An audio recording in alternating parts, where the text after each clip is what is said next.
And we're live. Welcome to Daily Confidence for Entrepreneurs. My name is Mustafa Hosseini, your host for the show. At Daily Confidence, we share tips, actionable advice, and strategies for you to boost your confidence in different areas of your business on a daily basis. After the show and during the show, we usually do a draw for gifts, and for you to enter the draw, if you like the show, subscribe, comment, ask a question if you're watching the show live or even after the show, and or if you tag a friend that could benefit from the conversation that we're having, you will enter your name into the draw. Also, if you subscribe to whichever channel you're watching, whether it's YouTube, Twitter, LinkedIn, and whatnot, follow me or like the show and do all that, you enter your name into the draw. So I have a great guest, Dr. Elizabeth Hughes, and an amazing topic. And topic is how to bring an entrepreneurial mindset to health. Welcome, Elizabeth. Thank you. It's so good to be here. Great to have you. So I'm going to do the proper intro, and then we're going to dive right into it. So Dr. Elizabeth Hughes is a Stanford-trained dermatologist, inventor, author, and coach with an out-of-the-box approach to health and well-being.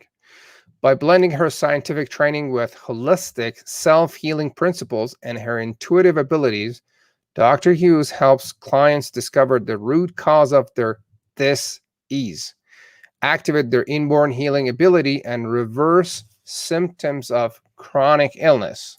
That is all great, and I can't wait to learn more about that. So, Elizabeth, what is your story? How did you get into what you're doing these days? Yeah, so I am a totally and completely conventionally trained doctor. And, I went through medical school, residency, and practiced like normal for probably 10, 12 years. And then I had a growing sense that there was something missing, something wrong, but I didn't know what it was until I had a patient who had a chronic skin disease heal in 3 weeks. I mean, she'd been told this was not going to heal at all. It healed in 3 weeks when I accidentally landed on a belief that she held. She believed that she was too old. She was 83. She was too old for her skin to heal. And every doctor and every nurse that she'd ever seen for a very long time had told her her skin wasn't going to get better because she was too old. And something in me clicked that day. And I think I was sitting in front of her, and I don't swear a whole lot. And I definitely don't in front of patients, but I think I said, well, that's bullshit. Of course you can heal. And she said, what? And so there were some reasons why I basically couldn't do anything for her at that moment. There was some skin allergy, and I just needed to soothe the skin with the least irritating moisturizer for about 3 weeks. And 3 weeks later, she came back, and this great big ulcer that was on her leg was gone. All of the eczema around it was gone. And she was like, I don't think I did this right. I was like, oh yes, you did. Her body healed itself. And I had to stop and say, A, what's going on here? How did I do that? Or what was the interaction that occurred? And the big question is, why aren't all doctors doing this? I mean, this woman had spent hundreds of thousands of dollars on medical care to try to get this to heal. And I had her put moisturizer on it and think that she could heal, and it went away. Right. So that led me to where I am now. Wasn't a straight line, but that's where I got. Interesting. So who do you serve these days, and what do you do for them?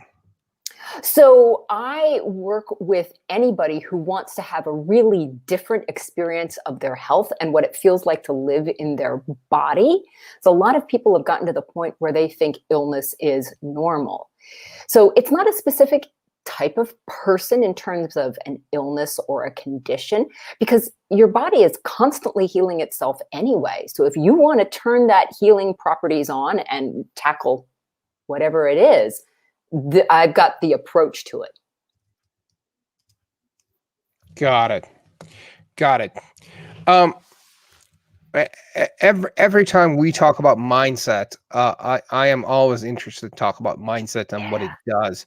And I'm really fascinated by stories of when a mindset change fixes an illness Right. of different kinds, back pain, skin disease, heartache, all sorts of different stuff that, is associated with mindset. So I really cannot wait to dig more. Okay. So how can entrepreneurial mindset help with health? What is the relationship there? Yeah. So entrepreneurs see a big picture of something that's not there right now, but say it should be. I want that. I want that to be there. I want to bring that into the world. And usually entrepreneurs face a whole lot of no, it's impossible. You can't do that. Nobody's done that before. And all of those no's and reasons why it's not going to work. And yet an entrepreneur is going to keep going and knows the big vision is successful. Well, there's not that much difference between that and a person, let's say, who's been diagnosed with, a stroke, let's say, and is told, you'll never walk again. And the people who do walk again are the people who say, no, I'm going to walk again. I'm going to figure this out and have that same drive and see the same vision and go after it with focus. Not to say that it's going to be easy. It's not, it's never easy, but that is the sort of mindset that I can grow, I can change, I can overcome the odds. And entrepreneurs have to have that. And people who have the extraordinary healing experiences have that as well. Interesting. So that's the ability to create a vision, to see something that doesn't exist, and then basically live into it or walk into it and make it happen. I call it being the CEO of your health. And, entrepreneurs are CEOs. I mean, they may be solopreneurs, but, you have that sort of big picture, this can happen vision. You can do the same thing for your health. Interesting. So how does changing the way we think change or affect the body functions and what happens in the body? And what is the relationship there? Because some people think that it's not maybe related, and what's the connection? Yeah. All right. So this might be a little long. And pause if I get a little too technical. All good. All right. Dumb it down for us, will you? Okay, I will. Well, so here's the first big principle you have to think about. When you have a thought or have an emotion, it is a biochemical shift in your body. So the difference between I can and I can't, it's not just a thought bubble that's out here. It makes a change within your body. And those changes depend on those changes usually signal one of the two main, what I want to call like nervous system control systems. That there is the fight or flight response, which every time you say, I can't, it's hard, it's not going to happen, it's impossible, the fight or flight automatically goes on. You don't think you're frightened, but it's turning on. Versus I can, it's going to happen for me, it's going to work. That turns on what I call the restore and repair response. There are technical names for these. And only one of these can be on at a time. And your body, if you want to get better, has to be in that restore and repair response. And more than any pill, more than any procedure, more than any diet, the thing that really turns that restore and repair on is what you're thinking and how you're feeling. What you're thinking and how you're feeling about what you're thinking. And that's your key. So what you're thinking and how you're feeling about what you're thinking. Yeah. Tell us more about that. What do you mean by that? Well, and here's, okay. So if I, let's say, have a great, because I invent things and I've got, a skincare product line coming soon. So I have this idea of a skincare product, and there's all these reasons why it shouldn't work. Nobody's ever done it before. Where's the science? Shouldn't you just be letting, scientists researchers take care of this? So I can think all of those things and I can say, okay, I guess that's right. I guess I can. and all of a sudden, you collapse into that I can't mode. Or you can say, just because nobody's done it before doesn't mean it can't be done. This is a really good idea. It is worth my time and my investment to make it happen. And boy, oh boy, is it going to help people. So it's again, so it's kind of like, well, go ahead and answer the question. I think I might like wax a little too long there. I keep No, that's good. Not perfect. So I have experienced that when I'm stressed out, usually I get sick. Yes. And what are some examples of some subconscious beliefs that create illness? Wow, they're all over the place. Some of them are specifically health related. Things like cancer runs in my family. Everyone in my family is overweight. My father died of a heart attack. It's inevitable.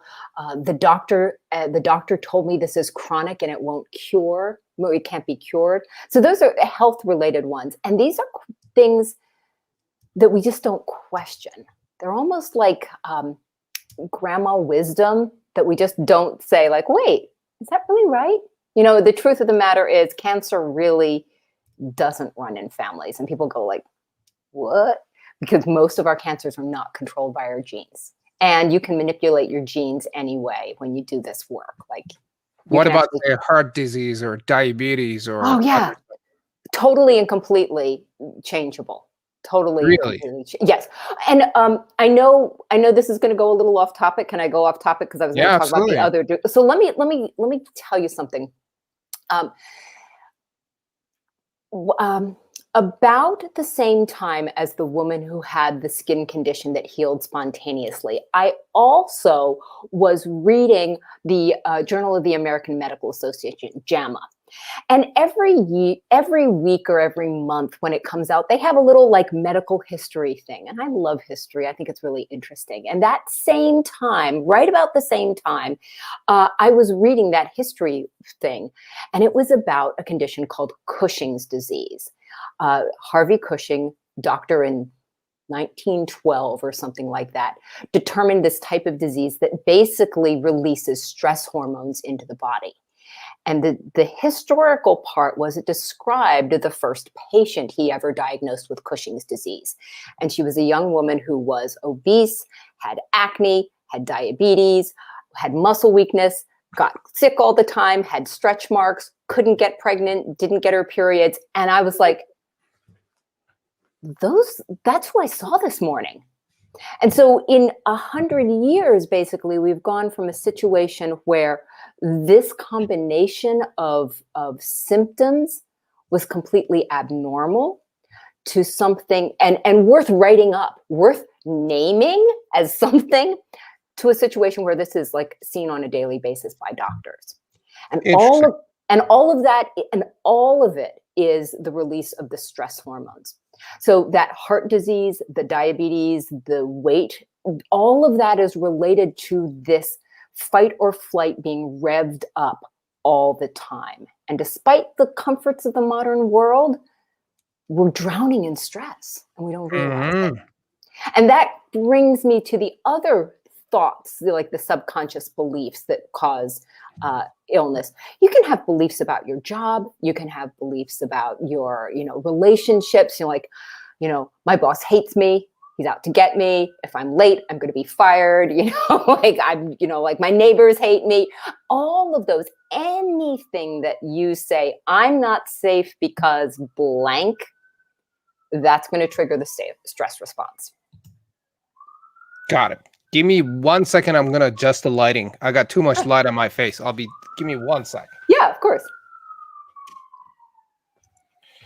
All right. So here's a question I have for you. And this is like a perfect example of, I think, what you brought up.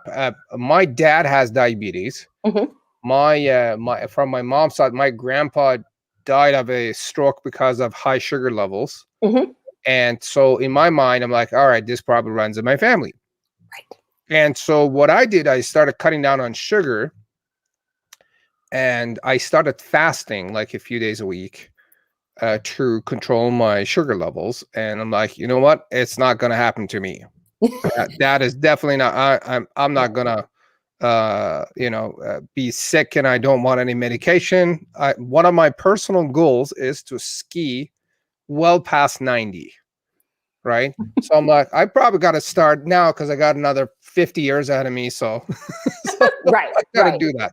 right. So what do you say is the solution to that mindset change? Like, So, well, you did it. So that is the key. Whenever you have someone who makes that a shift like this, is they decide, I'm going to have something different. I'm going to have hmm, something different than my family had. I'm going to have something different than my genes say I should, or that the doctor says I should, or that the statistics say I should. And um, and then you make the changes. But here's the thing, and this is why many weight loss doesn't work, is that if you have a person who says, okay, I'm going to fast, I'm going to watch my sugar, I'm going to do whatever it is you're doing, and they still in the background of their mind think, I'm not going to, I'm going to have diabetes, I'm going to have a stroke, I'm not going to, I'm not going to live, I'm not going to be able to ski. If they don't have that in their mind, the body literally processes any food they eat, any medication they take completely differently. It's like a totally different pathway. There's the stress pathway that I talked about, and we metabolize differently. It's almost like we live in a different body, or it's like running between, let's say, 120 volt and 220 volt, like you're in Europe or you're in North America. So it just different functions environment. a different environment, and we create that environment largely by, as I said earlier, what we think and how we feel about what we think. Okay, I have a couple of questions. First one, we talked about stress and the stress hormones. Right. And is there a way to get, let's say that somebody has been stressing out all their life, that's just their pattern, they get stressed out, they worry so much. Mm-hmm. Is there a way to get rid of those stress hormones that are all built up in the body and they show up on the skin and in your joints and, you know? Yeah.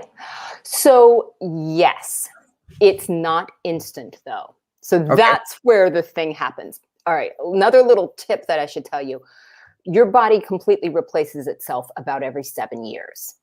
Every 7 years, you are Completely.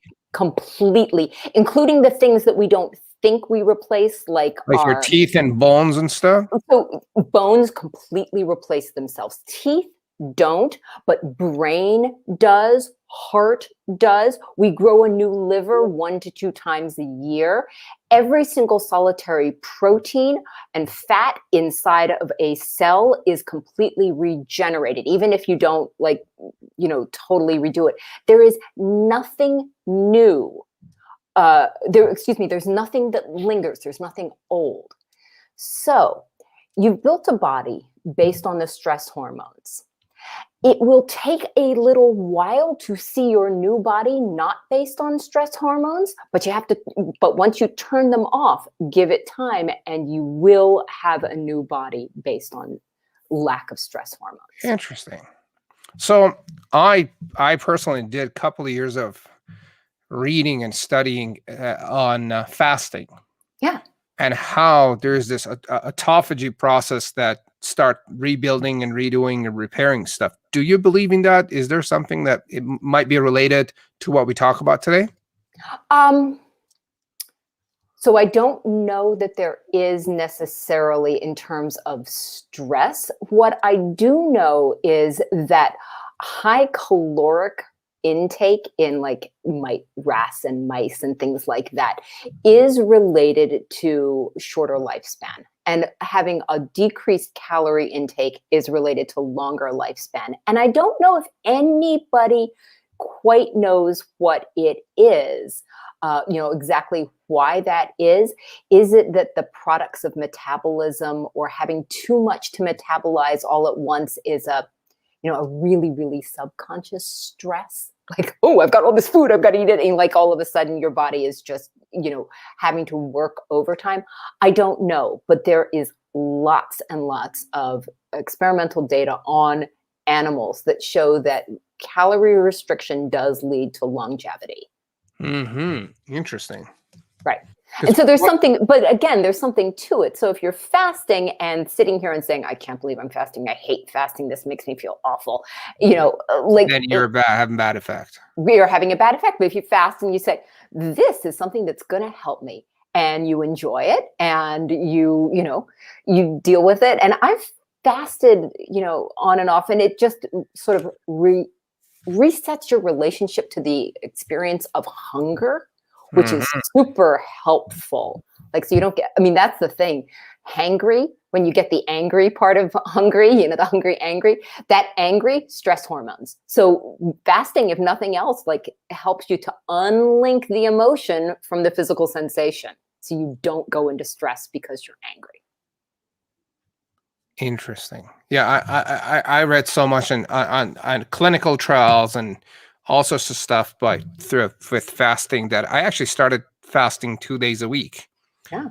Sometimes I actually fast almost the entire week. Like I don't eat breakfast now. I have lunch and dinner, and most days I skip lunch too, and I just have water and tea, or just black coffee, and then.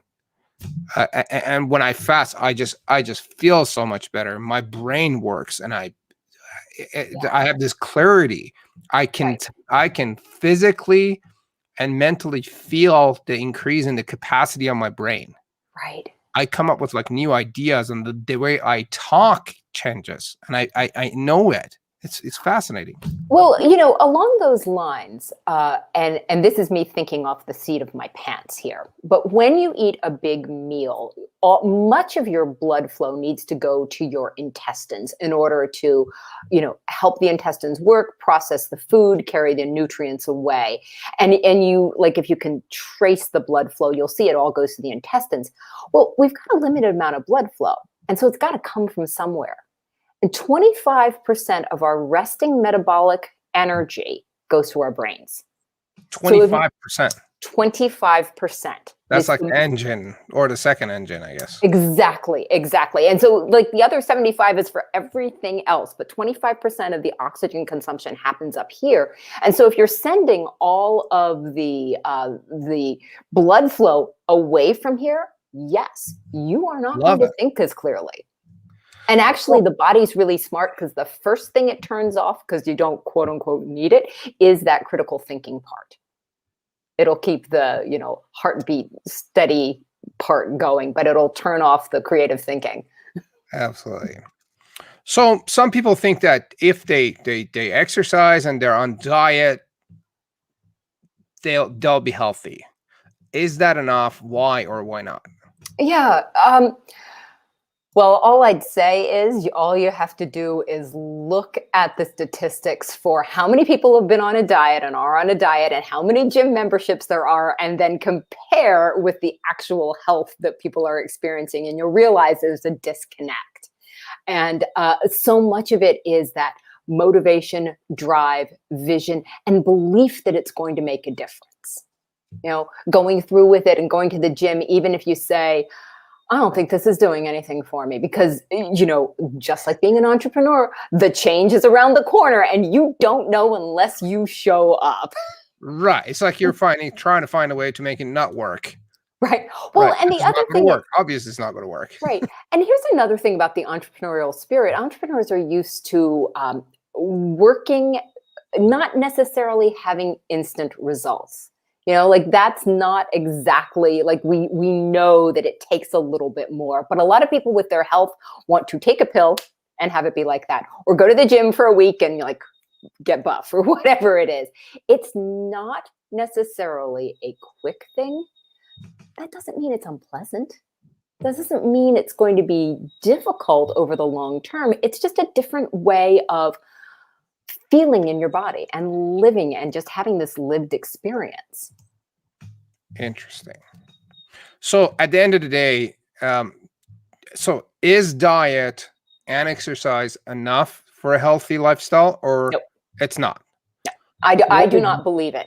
What is the missing piece there? So diet, exercise, what else must I have to be healthy? Okay.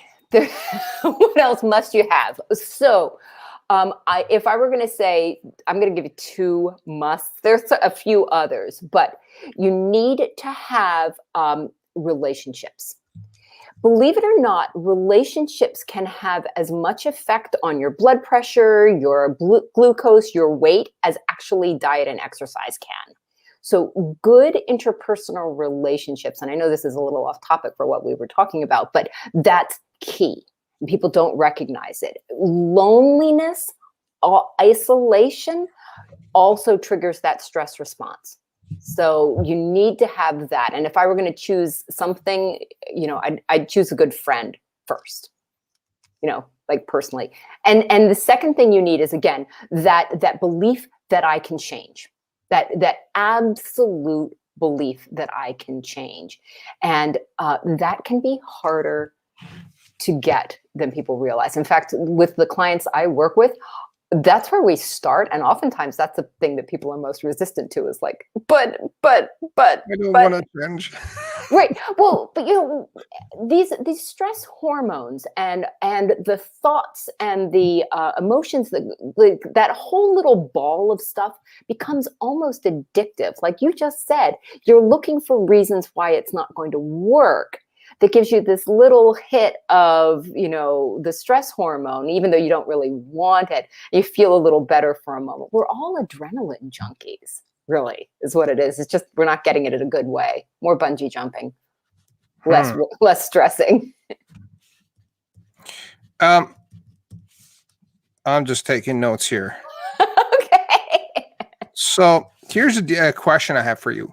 All these stress hormones, or AKA poisons, that our body produces. Yes. Does it stay in the body, or does it get discharged? It gets discharged. 100%? Yeah, so all of them get discharged, but the effects, like the cells that they turn on, may turn on, and you might flip a switch that then takes, hours to turn off. The thing about it is, the average person has about 40 incidents that induce the stress response every day. And so even if it takes, let's say, an hour and a half to 2 hours to completely wash all of the stress hormones out, by the time you have it, you'll have another, stress response, another, 30 minutes later, it seems like you're not getting rid of them. And I'll give a really specific idea that doesn't really go for entrepreneurs, but let's just think about it this way. Let's say you have a boss that you really don't like, and you're in a job you don't like. And as you drive to work, you think, oh, if I'm late and the traffic's bad, I'm going to get fired, but you need the job. So stress response, right there. And then you get in and you have an email from your boss, and stress response because you don't like your boss. And then your boss walks by and, it seems to be grumpy. Oh no, it's going to be really worse at that meeting later. Stress response. And so it happens over and over again. And we no longer have the stress response only because there's something like a fire or a car accident. These low-level, dissatisfying situations, they trigger it just as much as being in the fire. Like having the fire alarm go, and we don't recognize it. So that's what I say. We're living in a sea of stress that we don't recognize. That's what's going on. All right. So how do we go about recognizing, and then, okay, let me rephrase my question. Yeah. I'm stressed out. It's a habit. That's how I operate. Mm-hmm. I have some bad subconscious beliefs about myself, my environment, what I do, and the rest of it. Where do I go from here? I want to change. I want to make a shift. Okay. What's some action items that I need to do? Well, I'll tell you where I start with people when I'm working with them is I have some specific exercises that help them to, I call it remembering what it feels like to feel healthy. So it's sort of a meditation on, but not just the clearing the head, but remembering what it feels like, that feeling in the body. And you work on it in sort of isolation on your own for a while until you can really bring it to mind right away. And then you start to be able to look around in your life and you say, okay, between 9 and 10, I didn't feel like that at all. Right? Between 10 and 11, all right, I had half an hour when I felt okay. Between 11 and 12, nope, didn't feel like it at all. And so then you start to watch how much it is in your life. And it's that awareness first, but you have to know what you're looking for. So start by recultivating that, and then looking at where it is through your day. And then we start to break down, like, okay, what was going on when you lost that feeling? How did it go? Why? And then I have this way of digging down, and let's go and find the bottom of it. Got it. Wow. You just confirmed and reaffirmed a few things that I've learned. Okay. One is to review and visualize your goals every day. Yes. And we talked about it at the beginning of our episode today, when you said the entrepreneurs have the ability to imagine something that doesn't exist. And so to me, whether it's health, whether it's wealth, whether it's your business, your environment, Perfect people around you, relationship. Yeah. exactly. If we visualize it, then we're going to walk right into it. And then that was really, really important. The other thing was you mentioned was keeping track of what's happening, I guess. And in management principles, every time that I think Peter Drucker is the management guru, is he? Peter Drucker? Sounds familiar, yeah. Anyway, he says every time things are not going well, start tracking and writing down things that you do throughout the day, and track your activities for a week. Then you'll know what's wrong. Right. And so in this, would it be tracking your feelings, or what would it be if we're writing down every hour what I'm going through? So it might be tracking the feelings and the circumstances that brought up the feelings. So, my boss made me upset, over and over again. And then sometimes there's a thought along with it. I have to be in this job, but I hate it, or something along that. So it's feelings first, and then the thoughts that are back there. Absolutely. Good. Anything you'd like to add to that? I feel like that's such an important thing that this is it's that awareness. Yes. Awareness. Yes. That's keyword. Awareness. Right. And knowing that you don't have to live with it, which is, can I go off on a little bit of a tangent? Yeah, absolutely. It's part of my beef with mindfulness as it's practiced, especially for doctors. I work with doctors as well who are burned out and want to have a different professional experience. And a lot of doctors are taught to be mindful. And I practiced mindfulness for years. And it was like, I am miserable. I am miserable. I am miserable. I'm aware that I'm miserable. I'm mindful of, and it was just like, no, it can change. So that's the vision part. You don't have to stay miserable and accept your misery and be grateful that you're less miserable than someone else. Get out there, make the decision. This is not going to be my reality from the future. So what's the biggest message that you want people to take away and remember from our conversation? What you think and how you feel really does change how your body works.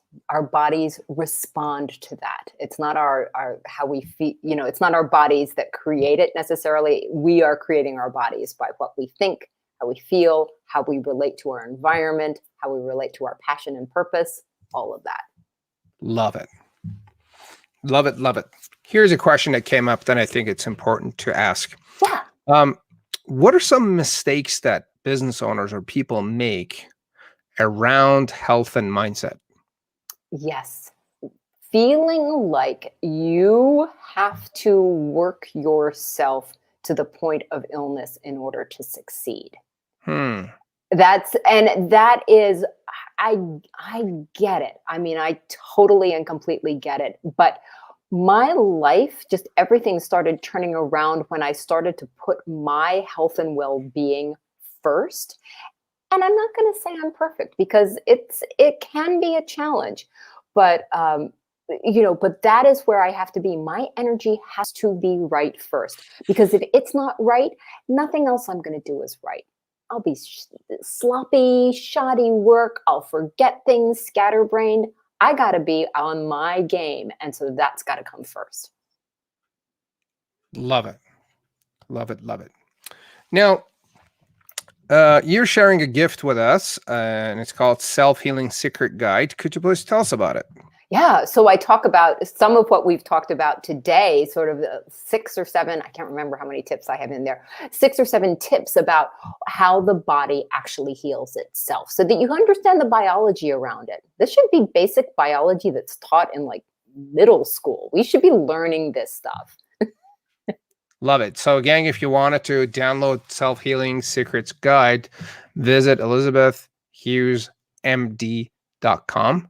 And then what are they going to see in there, Elizabeth, on your website? What do they need to click on to get access to this? It's just, I think it's a line that just says, I want the free guide, or send me the free guide. Just right above the fold in magazine terms. Got it. All right. Above the fold, click on get the free guide, and she will send it over to you. Yeah. Beauty. Question for you. Please. What are your favorite books that have made a massive difference in your business or in your life?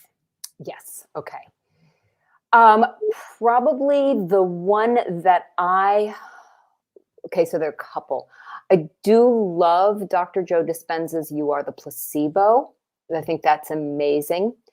Another one, I'm going to give 2 others. Dr. Bruce Lipton's The Biology of Belief, and Dr. Larry Dossey's Reinventing Medicine.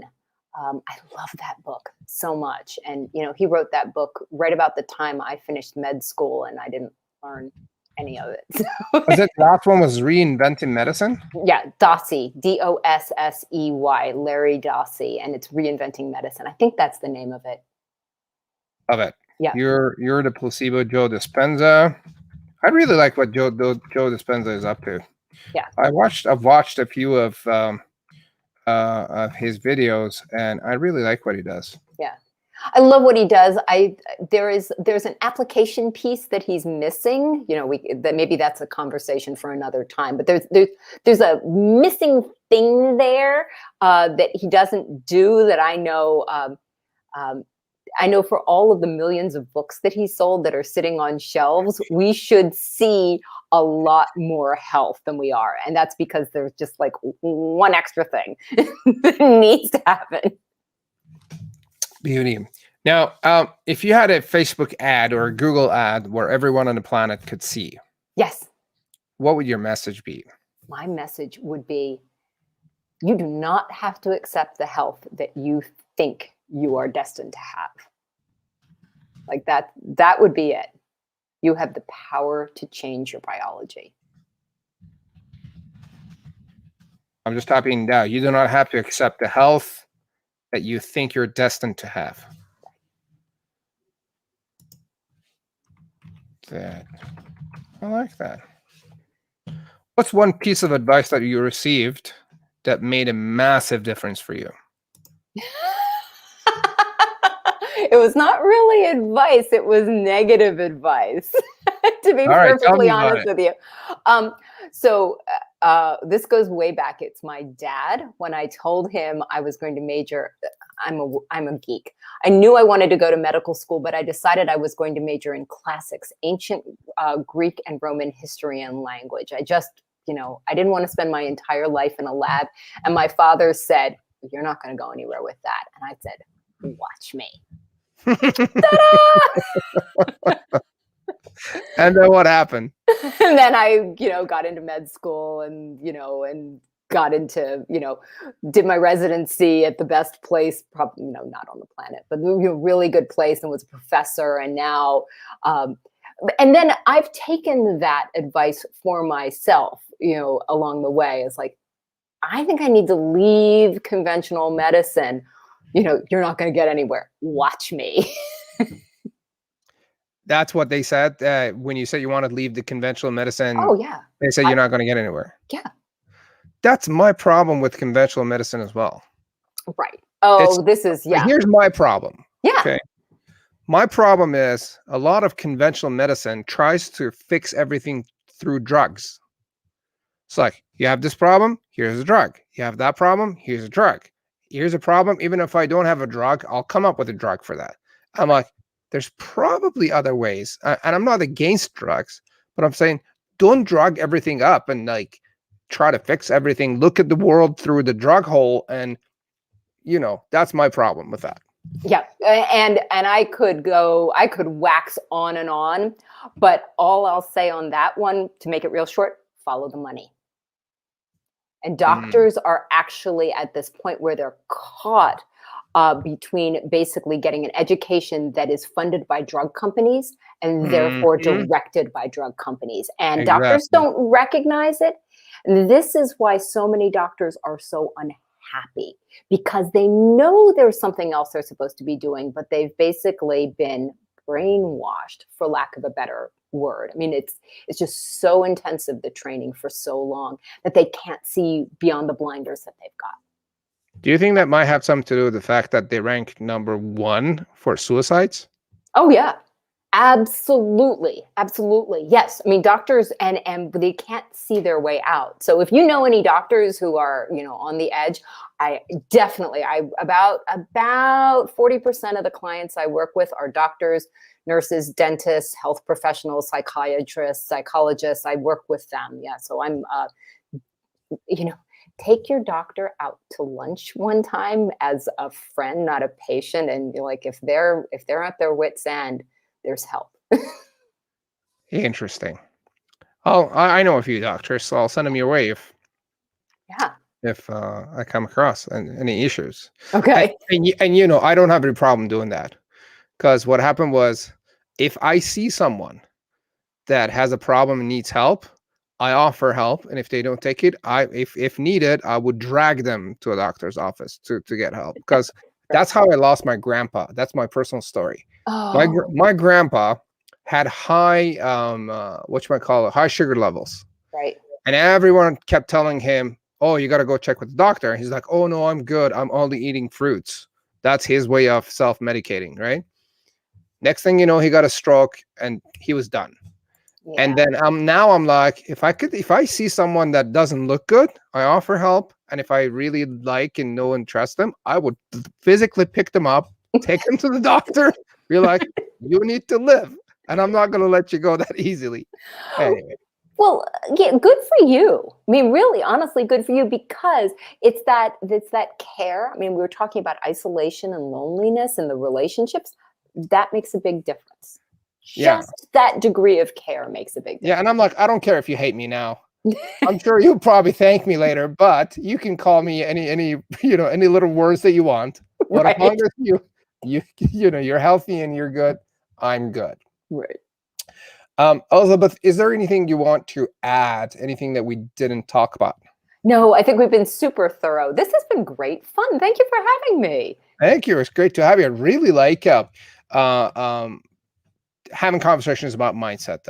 I love it. Some of I'm sure you know about it. Psycho-Cybernetics is one of my favorite books. Yes, I love that. Yes. Love the book. I was one of the books. There are 2 books that I've read. This is one of the books that I read the book and I was high on the information that I was reading. I was walking around the house. I was like, oh my God, this is so good. Right. Yeah. So I really love talking about mindset. So anything you'd like to add? No. Thank you. Other than my gratitude for being here. Thank you. Thank you for having or being here. I really like the information you shared. Gang, if you're watching or listening later, if you want to get access to Elizabeth or download her gift, Self-Healing Secrets Guide, visit elizabethhughesmd.com and you can download the book. I'm sure if they Google your name, it will pop right up and you could download and get a hold of her. And if you know someone that needs help with their mindset and their health, whether they're doctors or they're entrepreneurs, she's the girl to talk to, and you go from there. Thank you for joining us. My name is Mustafa Hosseini. This was episode 51 of the Daily Confidence for Entrepreneurs, and I look forward to seeing you on our next episode. Bye now.